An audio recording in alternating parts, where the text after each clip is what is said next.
What are you gonna do with them? Well, I ain't building no bookcase.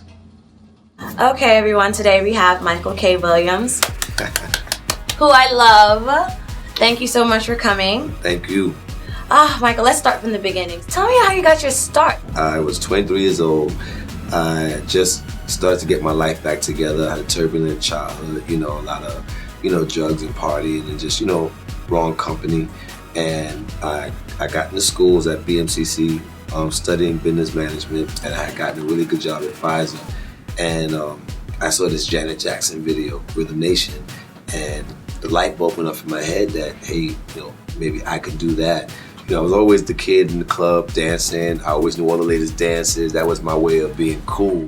And so I left everything behind to become a background dancer. How did you get this scar? Because the scar actually helped you also get into the wire and help other things, right? I got this scar on my 25th birthday in a ballroom brawl in Queens.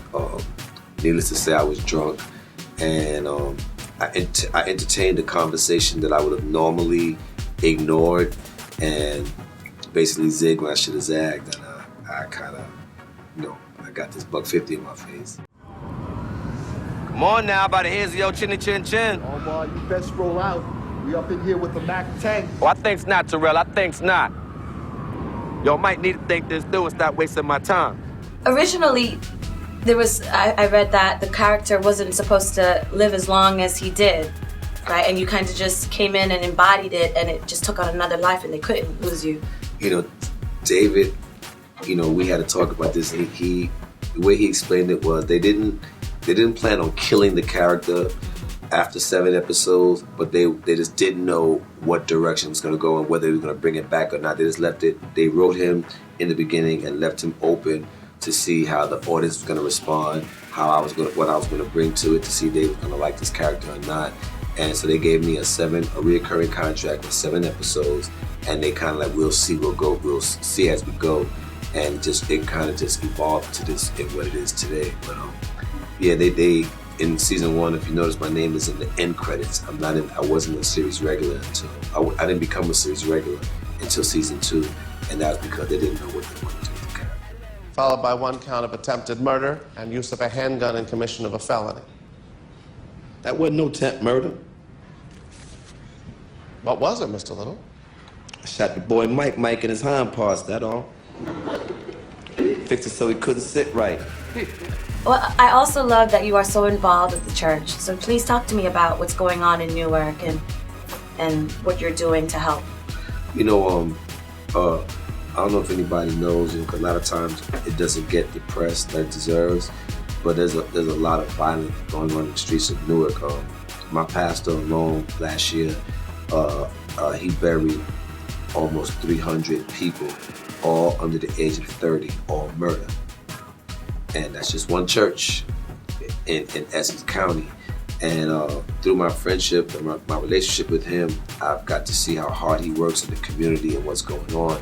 And I decided I wanted to be a part of something positive, and to use not so much my star power, because I don't, when people be like, oh, you talk to the kids, that's so good. It's not about that. It's about I use my pitfalls, and I share that with people so they know that they're not alone when they make mistakes. We all make mistakes, and I don't glorify my mistakes. I talk about what I could have done differently and the opportunities that these young people have now to make a difference in their life. One young lady by the name of Christine Carter, she has an organization called Against All Odds.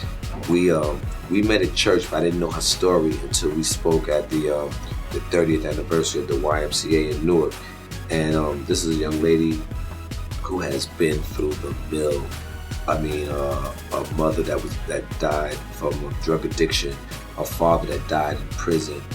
And you see this young lady today, beautiful, educated, well-spoken, and she is an open vessel. She's an open book, and she goes around Newark and around this country, telling her story to empower young people that you can take your tragedies in life and overcome. Use it for fuel and not for poison. And so I support her and everything that she's doing right now. What's up? This is Michael Kenneth Williams, and you're checking me out on Global Grind. Stay on your grind, y'all.